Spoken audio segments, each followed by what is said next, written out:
Hi అండి. Welcome to Pi academy. ఇది RRB 500 series. Present మనం ఫిజిక్స్ సబ్జెక్ట్‌లో మెకానిక్స్ టాపిక్‌లో ఉన్నాము. A block of 2 KG slides on surface at a speed of 4 meter per second. అంటే ఒక బ్లాక్ 2 కిలోల బరువున్న ఒక బ్లాక్ అనేది సర్ఫేస్ మీద ఇట్లాగా స్లైడ్ అవుతూ పోతా ఉంది. ఎంత స్పీడ్‌తో 4 meter per second. It falls on a spring. అదొక స్ప్రింగ్ మీద పడి ఆ స్ప్రింగ్‌ని నొక్కుకుంటూ పోయింది. Spring constant value is 10,000 newton per meter. అంటే స్ప్రింగ్ అది నెట్టుకుంటూ పోతే ఒక సెర్టైన్ టైమ్ తర్వాత అది ఆగిపోతుందన్నమాట. స్ప్రింగ్‌ని అంతకు మించి ఇంక అది నెట్టలేదు. ఇది దేని మీద డిపెండ్ అవుతుందంటే స్ప్రింగ్ కాన్స్టెంట్ మీద డిపెండ్ అవుతుంది. స్ప్రింగ్ కాన్స్టెంట్ ఎక్కువుంటే ఆ స్ప్రింగ్‌ని మనం ప్రెస్ చేయడం కష్టం. స్ప్రింగ్ కాన్స్టెంట్ తక్కువుంటే స్ప్రింగ్‌ని ప్రెస్ చేయడం ఈజీ. అంటే చిన్న చిన్న స్ప్రింగ్స్‌కి స్ప్రింగ్ కాన్స్టెంట్ చాలా తక్కువగా ఉంటుంది. మనం బైకుల్లో సస్పెన్షన్‌గా వాడేది లేదా షాక్ అబ్జార్బర్స్‌లో వాడే స్ప్రింగ్‌లకి స్ప్రింగ్ కాన్స్టెంట్ వాల్యూ చాలా ఎక్కువగా ఉంటుంది. Spring presses to what length అంటే స్ప్రింగ్ ఎంత దూరం వరకు ప్రెస్ అవుతుంది. దీన్ని మనం ఎట్లా కనుక్కోవాలి అంటే ఇక్కడ బ్లాక్ అనేది ఎనర్జీ అప్లై చేసింది. అంటే బ్లాక్ అప్లై చేసిన ఎనర్జీ అనేది స్ప్రింగ్‌ని ప్రెస్ చేసింది. అంటే స్ప్రింగ్‌ని ప్రెస్ చేయడానికి అప్లై అయిన వర్క్ అన్నమాట. Energy by block is equals to work done on the spring. Energy by block ఎంత?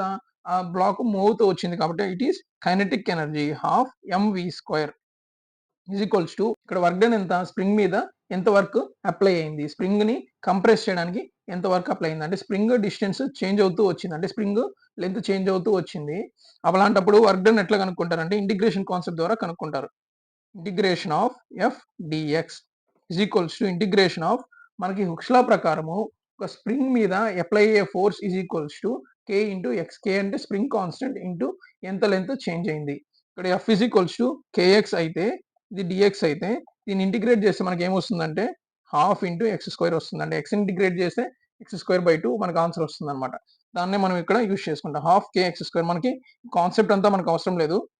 మనం గుర్తుపెట్టుకోవాల్సింది ఏంటి అంటే అప్లై అయిన ఎనర్జీ బ్లాక్ మూవ్ అవుతూ వచ్చింది కైనెటిక్ ఎనర్జీ జరిగిన వర్క్ స్ప్రింగ్ మీద జరిగే work is equals half kx square. రెండు సిమిలర్ ఫార్ములాస్ కాబట్టి ఈజీగా మనం గుర్తుపెట్టుకోవచ్చు. హాఫ్ మాస్ ఎంత 2, వెలాసిటీ ఎంత 4, దాని స్క్వేర్ చేస్తే 16, హాఫ్ కే ఎంత 10,000 spring constant into X square. Half of cancel పోతే 2 into 16/10,000 equal to X square. అంటే 10,000 ఈ పక్కకు వచ్చింది. స్క్వేర్‌ని ఆ పక్కకు పంపిస్తే √2 ఇంటూ 4/100 ఈక్వల్ టు ఎక్స్ అనమాట. √2 అంటే ఎంత? 1.414. 1.4 అనుకుంటే 4 ఇంటూ 1.4 ఎంత అవుతుంది? 5.6. దీన్ని బట్టి X is equals to 0.056 centimeters meters or 5.6 centimeters. ఓకేనా? 5.6 సెంటీమీటర్స్‌కి approximate answer is D. Measurement of mass of an object is called measurement of what? అంటే ఒక వస్తువు యొక్క మాస్ అనేది దేనికి కొలమానం? ఎప్పుడైనా సరే ఒక వస్తువు యొక్క ద్రవ్యరాశి అనేది దాని యొక్క ఇనర్షియాకి కొలమానం ఆర్ జడత్వము. ఇనర్షియా అంటే అకార్డింగ్ టు న్యూటన్స్ ఫస్ట్ లా. ఇది న్యూటన్స్ ఫస్ట్ లాకి సంబంధించిన క్వెషన్ అన్నమాట. న్యూటన్స్ ఫస్ట్ లా ఏంటి? An object in motion continues to be in motion. An object at rest continuous to be at rest. అంటే వస్తువుకి ఆగి ఉన్న వస్తువుకి కదలడం ఇష్టం ఉండదు. అది దాన్ని కదల్చడం అనేది కష్టము. కదులుతున్న వస్తువుని ఆపడం అనేది కష్టము. ఎందుకంటే ప్రతి వస్తువుకి ఇనర్షియా ఉంటుంది. జడత్వం ఉంటుంది. దానికి చేంజ్ అనేది ఇష్టం ఉండదు. అంటే మోషన్‌లో ఆర్ రెస్ట్‌లో చేంజ్ అనేది జరగదు. అంటే దాని యొక్క ప్రాపర్టీ అన్నమాట ఇది. ఒక వస్తువుకి మాస్ ఎక్కువుందనుకోండి. ఇక్కడ ఈ సిట్యుయేషన్‌లో ఈ మీర్కేట్ అనేది హిప్పోపోటామస్‌ని పుష్ చేసుకుంటూ పోతా ఉంది. ఒక హిప్పోపోటామస్ బరువు చాలా ఎక్కువుంటుంది కాబట్టి, ఆ మీర్కేట్ అనేది దాన్ని స్టార్టింగ్‌లో మూవ్ చేయడం కష్టం. ఈ ట్రాలీని మూవ్ చేయడం కష్టం. కొంతసేపు తర్వాత దాని శక్తినంతా ఉపయోగించి ఆ ట్రాలీని మూవ్ చేస్తుంది. మూవ్ చేసుకుంటూ పోతే ఇప్పుడది మూవ్ అవుతున్నప్పుడు దీన్ని మళ్ళీ ఆపడం అనేది అంతే కష్టమనమాట. ఎందుకంటే దీనికి హిప్పోపోటామస్‌కి మాస్ ఎక్కువుంది కాబట్టి, దానికి ఇనర్షియా అనే ప్రాపర్టీ గూడా ఎక్కువగా ఉంటుంది. ఇనర్షియా ఎక్కువుంటుంది కాబట్టి, దాన్ని ఆపడమైనా కష్టమే, రన్నింగ్‌లోకి తేవడమైనా కష్టమే. అంటే మాస్ అనేది ఇనర్షియా మీద డిపెండ్ అయి ఉంటుంది. ఇంకొన్ని సార్లు మనము మొమెంటమ్ అండ్ స్పీడ్‌ని ఇక్కడ ఆన్సర్‌గా పెట్టకూడదు. ఎందుకంటే మొమెంటమ్. మొమెంటమ్ గూడా వస్తువు మూవ్ అయ్యేటప్పుడు వచ్చేది మొమెంటమ్ అన్నమాట. మొమెంటమ్ ఫార్ములా ఏంటి? ఎంవి. ఇక్కడ మొమెంటమ్ అనేది మాస్ మీద మాత్రమే కాదు, వెలాసిటీ మీద కూడా డిపెండ్ అయింది. కానీ ఇనర్షియా మాత్రం ఓన్లీ మాస్ మీద మాత్రమే డిపెండ్ అయ్యి ఉంటుంది. కాబట్టి ఆన్సర్ ఏంటి? Inertia. The rate of change of momentum of an object is proportional to the applied unbalanced force in the direction of force. దీన్ని nothing but Newton's second law of motion అంటారు. According to Newton's second law of motion force is equals to MA. The rate of change of momentum. Rate of change of momentum అంటే ఏంటి? M into v/t. అంటే ఇక్కడ mv అంటే momentum ఎంత రేట్‌తో change అవుతుంది? By t time. t is proportional to applied unbalanced force. అంటే unbalanced force అంటే నథింగ్ బట్ నెట్ ఫోర్స్ అన్నమాట. అంటే ఒక వస్తువు ఏ వస్తువు మీదైనా మనం ఫోర్స్ అప్లై చేసినప్పుడు దానికి అగైనెస్ట్‌గా రెసిస్టెన్స్ ఫోర్సెస్, ఫ్రిక్షనల్ ఫోర్స్ గాని, ఎయిర్ ఫోర్స్ గాని ఏదైనా అప్లై అవుతుంది. ఇదంతా కలుపుకొని నెట్ ఫోర్స్ ఎంతైతే అప్లై అయితే నెట్ ఫోర్స్ ఏం చేస్తది? అప్లై అయిన ఫోర్స్ అనేది ఆబ్జెక్ట్‌ని మూవ్ చేస్తది. ఆబ్జెక్ట్‌కి యాక్సెలరేషన్ ఇస్తది. కాబట్టి force is equals to mass into acceleration. Acceleration is nothing but v/t. mv అంటే మొమెంటం, p/t అన్నమాట. అంటే మనం ఫోర్స్ అప్లై చేస్తే దాని యొక్క మొమెంటం అనేది చేంజ్ అవుతుంది. ఈ ఫార్ములానే ఏమంటారంటే Newton's first law of motion అంటారు. At any moment the acceleration of a rocket is proportional to nth power of velocity. అంటే ఒక రాకెట్ యొక్క యాక్సెలరేషన్ అనేది వెలాసిటీ nth పవర్‌కి ప్రపోర్షనల్ అన్నాడు. అలాంటప్పుడు దాని యొక్క n వాల్యూ ఎంత? ఇక్కడ n వాల్యూ ఎంత అయితే ఈ రిలేషన్ అనేది కరెక్ట్ అవుతుంది అంటున్నాడన్నమాట. ఒక రాకెట్ ఎట్లా మూవ్ అవుతుంది?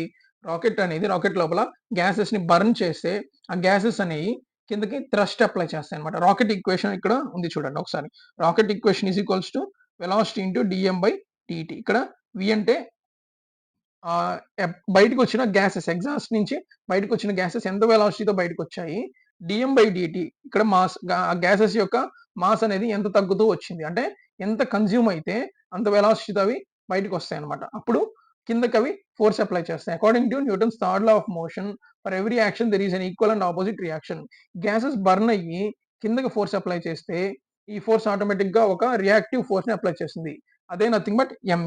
అంటే కిందకి థ్రస్ట్ ఫోర్స్ అప్లై అయితే పైకి యాక్సెలరేషన్ ఫోర్స్ అప్లై అవుతుంది.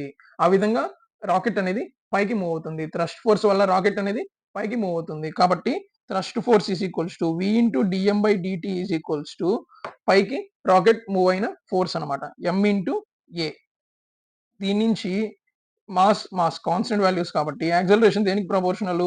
vకి ప్రపోర్షనల్. అంటే ఇక్కడ n ఈజ్ ఈక్వల్స్ టు 1 అన్నమాట ఆన్సర్.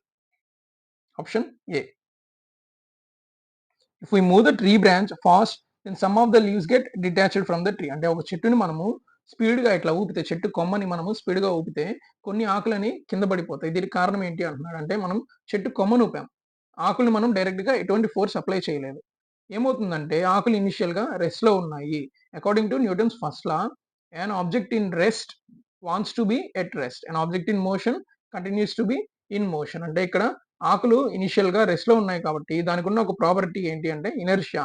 ఇనర్షియా వల్ల అవి కదలడానికి ఇష్టపడవు. కదలడానికి ఇష్టపడవు కాబట్టి అవి ఆటోమేటిక్‌గా వెనక్కి జరిగినట్టే అన్నమాట. వెనక్కి జరగడం వల్ల అవి ఏమవుతుందంటే బ్రేక్ అయిపోతాయి. ఇక్కడ ఈ బొమ్మలో మనకు కనిపించే ఆకులన్నీ డ్రై లీవ్స్ అన్నమాట. పచ్చిగా ఉన్న సిట్యుయేషన్‌లో ఇలాగ జరగకపోవచ్చు. కానీ డ్రై లీవ్స్ ఉన్న చెట్టుని మనం గాని ఊపామంటే ఆకులు కింద పడిపోతాయి. ఎందుకంటే వాటికి ఇనర్షియా వల్ల వెనక్కెళ్ళడం ఇష్టం ఉండదు కాబట్టి అవి అక్కడే ఉందామని ట్రై చేయడం వల్ల అవి బ్రేక్ అయిపోయి కింద పడిపోతాయి. ఆన్సర్ ఏంటి? ఇనర్షియా. ఇనర్షియా మీద ఇంకొక కాన్సెప్ట్ ఏంటి? మనం ఒక క్లాత్‌ని క్లీన్ చేయాలంటే ఏం చేస్తాం? ఇట్లాగా విదిలిస్తాం. విదిలిచ్చినప్పుడు క్లాత్‌లో ఉన్న డస్ట్ పార్టికల్స్ అనేయి ఇనీషియల్‌గా రెస్ట్ పొజిషన్‌లో ఉన్నాయి కాబట్టి అవి అలానే ఉందామని ట్రై చేస్తాయి. క్లాత్ ఏమో సెపరేట్ అయిపోతుంది. ఇది కూడా ఇనర్షియా మీద ఒక ఎగ్జాంపుల్ అన్నమాట. ఇంకా మనము బస్‌లో స్పీడ్‌గా మూవ్ అయ్యేటప్పుడు సడెన్‌గా బ్రేక్ ఏస్తే బస్ ఇనీషియల్‌గా ముందుకు మూవ్ అవుతూ ఉంది. మన బాడీ కూడా బస్‌తో పాటు ముందుకు మూవ్ అవుతా ఉంది. సడెన్‌గా బస్ ఆగిపోయింది. మన బాడీ మాత్రము ఇనర్షియా వల్ల an object at motion continues to be in motion కాబట్టి మనము ముందుకు పడిపోతాము. ఇలాంటి ఎగ్జాంపుల్స్ ఇనర్షియా మీద ఒక 6 ఆర్ 7 ఎగ్జాంపుల్స్ ఉంటాయి. ఇవి మనం నేర్చుకుంటే ఆర్ఆర్‌బీ గ్రూప్ డి ఎగ్జామ్‌లో ఇవి మనకి పనికొస్తాయి.